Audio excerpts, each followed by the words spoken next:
Hola, mi nombre es César Gabriel Gopar Contreras, soy alumno del Instituto Tecnológico del Valle de Utla de la carrera de Ingeniería en Energías Renovables.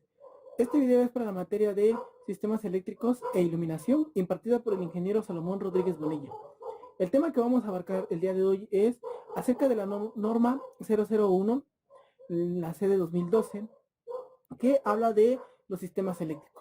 Vamos a hablar acerca de artículos que están relacionados con los temas de circuitos derivados y los temas de alimentadores.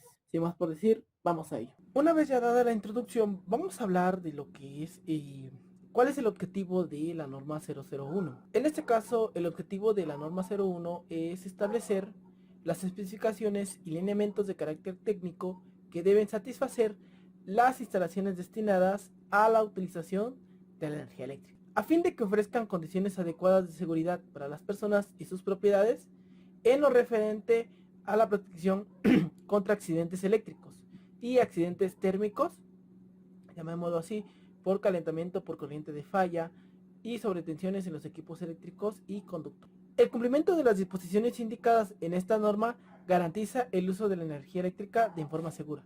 Ojo, es muy importante el darle una mala interpretación a esta norma. La norma no intenta ser una guía de diseño, ni mucho menos un manual de instrucciones de instalación.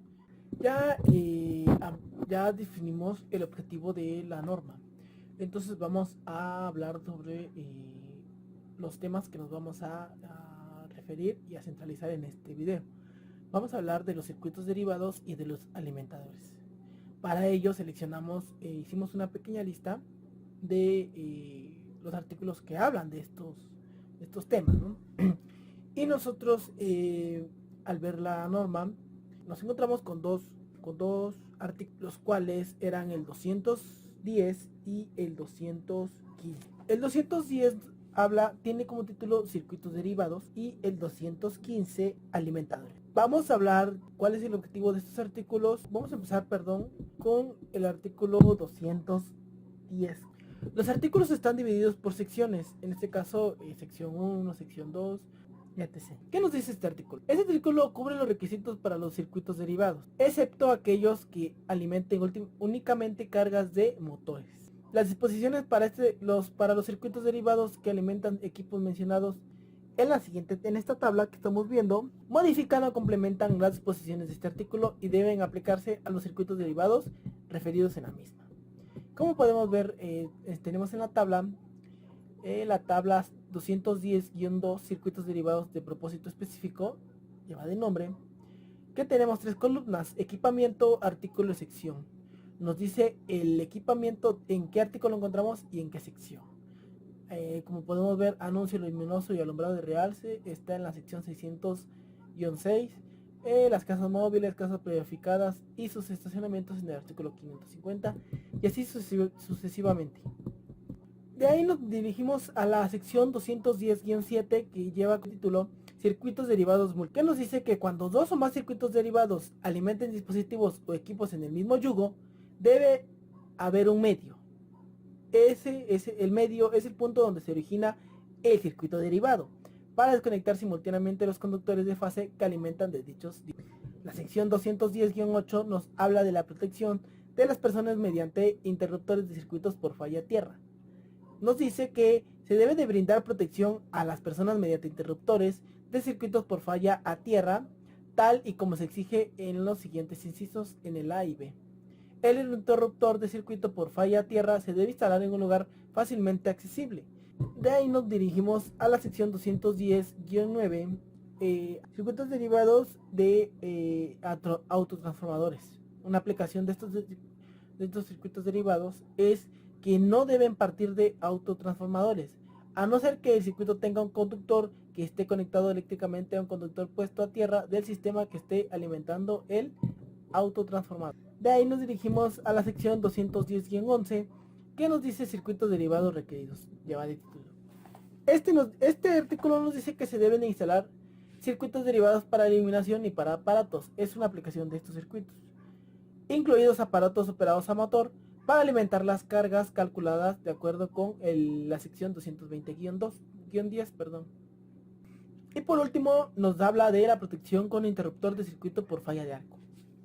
Aquí nos dice que en el inciso A, bueno, el artículo se divide en incisos. En el inciso A nos dice unidades de vivienda. Todos los circuitos derivados de 120 volts de 15 y 20 amperes que alimenten salidas monofásicas instaladas en unidades de vivienda en habitaciones familiares, comedores, salas de espera, salones, bibliotecas, cuartos de estudio, alcobas, solarios, salones para recreación, etc., entre otros, se podrán proteger con un interruptor de circuito por fallas de arco instalado para brindar protección al circuito derivado. Esto por medida preventiva es mucho mejor el tener una protección con un interruptor. Y de ahí, como por último, tenemos la sección 210-8, que lleva de nombre habitaciones de huéspedes y sala de huéspedes. En este nos dice que las habitaciones y las suites de huéspedes tienen equipamiento permanente para cocinar, debe tener circuitos derivados instalados de forma tal que cumpla con las reglas para las unidades de vivienda. En este caso, como podemos ver, el artículo 210 de circuitos derivados nos habla más en general de las instalaciones, los circuitos que llevan. Nos dice cómo debe de llevar cada instalación una protección, cada instalación cómo debe ir conectada para que no haya ningún problema en esta instalación a futuro y que también esta instalación cumpla la norma. Ya una vez hablado de los circuitos derivados, vamos a hablar de los alimentadores. Como al principio lo mencionamos, hay un artículo, el artículo 215 de la norma 001, que nos habla en especial y específicamente de este artículo. Cubre los requisitos de instalación, de protección contra sobrecorriente, de la amplitud y tamaño mínimo de los conductores para los alimentadores que suministran energía a las cargas de los circuitos derivados. Entonces, eso es lo que nos dice el artículo como introducción. Entonces, en la sección 215-2 del artículo 215, nos dice capacidad y tamaño mínimos del conductor.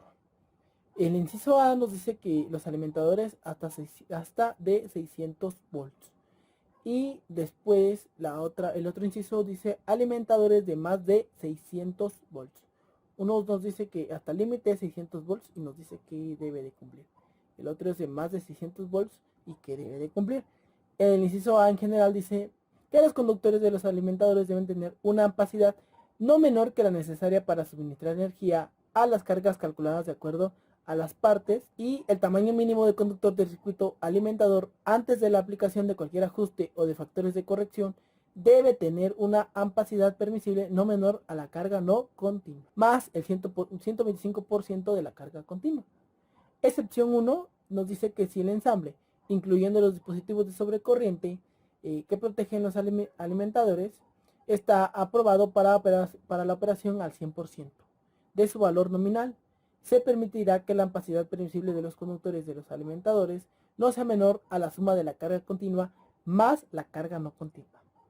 Y la otra excepción es que se permitirá que los conductores puestos a tierra que no están conectados a un dispositivo de protección contra sobrecorriente se dimensionen al 100% de las cargas continuas y no continuas. En los alimentadores de más de 600 volts, en el inciso B, nos dice que la amplitud de los conductores debe estar de acuerdo con las secciones de los artículos 310-15 y 310-60, según corresponda.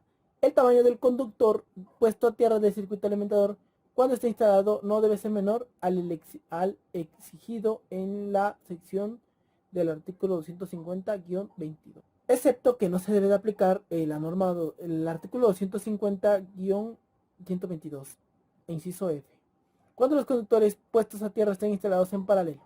Los conductores de los alimentadores de más de 600 volts se debe de dimensionar de acuerdo con el número 1, 2 y 3 que vamos a leer a continuación. Los alimentadores que dan suministro a transformadores. Cuando únicamente se alimentan transformadores, la amplitud de los conductores de los alimentadores no debe de ser menor a la suma de las capacidades nominales indicadas en las placas de estos mismos. Número 2. Alimentadores que dan suministro a transformadores y equipos de utilización. La capacidad de los alimentadores que dan suministro a una combinación de transformadores y equipos de utilización no debe ser menor a la suma de las capacidades nominales indicadas en la placa de los transformadores alimentados y el 125% de la carga de diseño prevista del equipo de utilización que funcionará simultáneamente. Y como número 3 tenemos instalaciones supervisadas. En instalaciones supervisadas se debe permitir que las dimensiones del tamaño del conductor del alimentador sean determinadas por personas calificadas bajo la supervisión de ingeniería. Las instalaciones supervisadas se definen como aquellas partes de las instalaciones en donde se cumplen todas las condiciones siguientes. 1. Las condiciones de diseño e instalación se suministran bajo la supervisión de ingeniería. Inciso 2. Personas calificadas con capacitación y experiencia documentados en sistemas de más de 600 volts proveen el mantenimiento, el monitoreo y el servicio del sistema. Esto abarca lo del inciso B, que es alimentadores de más de 600 volts. Después nos dirigimos a la sección 215-9, que nos habla de la protección de las personas mediante interruptores en circuitos por falla a tierra. Se permite que los alimentadores que proporcionen energía de circuitos derivados de 15 y 20 amperes para contactos estén protegidos por un interruptor de circuito por falla a tierra o mediante un interruptor diferencial por corriente residual, en vez de lo establecido pero tales interruptores en la sección 8 del artículo 10. De ahí nos dirigimos a la sección 11 del artículo 215, que nos lleva de nombre circuitos derivados y de autotransformadores. Los alimentadores no deben derivarse de autotransformadores a no ser que el sistema alimentando tenga un conductor que esté conectado eléctricamente a un conductor puesto a tierra de la instalación de suministros de autotransformador. De ahí nos pasamos a la sección 12 del artículo 215, que lleva de nombre identificación de los alimentadores. Empezamos con el inciso A, que dice que conductor puesto a tierra. Este conductor puesto a tierra de un alimentador se debe identificar según lo establecido en el artículo 200 en la sección 6. Inciso B, conductor de puesta a tierra de equipos. El conductor de puesta a tierra de equipos se debe identificar según lo establecido en la sección 250-119. Y por último el inciso C, que es conductores de fase. Cuando el sistema de alambrado de los inmuebles tenga alimentadores suministrados por más de una tensión del sistema, cada conductor de fase de un alimentador se debe identificar por fase o línea y por sistema en todos los puntos de terminación, conexión y empalme. Se debe permitir que los medios de identificación sean por métodos como código de color por separado, cinta de marcado, etiqueta u otros medios aprobados. El medio utilizado para conductores que se originen dentro de cada tablero de distribución del alimentador o es un equipo similar de distribución del alimentador se debe documentar de manera que está fácilmente disponible o se debe fijar permanentemente a cada tablero de distribución de alimento o de equipo similar. Y bueno, sin más por decir, podemos decir que es importante cumplir con la norma porque así sabemos que no tenemos ningún problema en nuestra instalación eléctrica. Así también conocemos lo que son las reglas de cómo hacer, de cómo tener nuestros circuitos, en este caso los circuitos derivados, y saber perfectamente cómo va cada objeto. Y todo va a marchar bien. Sin más por decir, yo me despido. Hasta la próxima.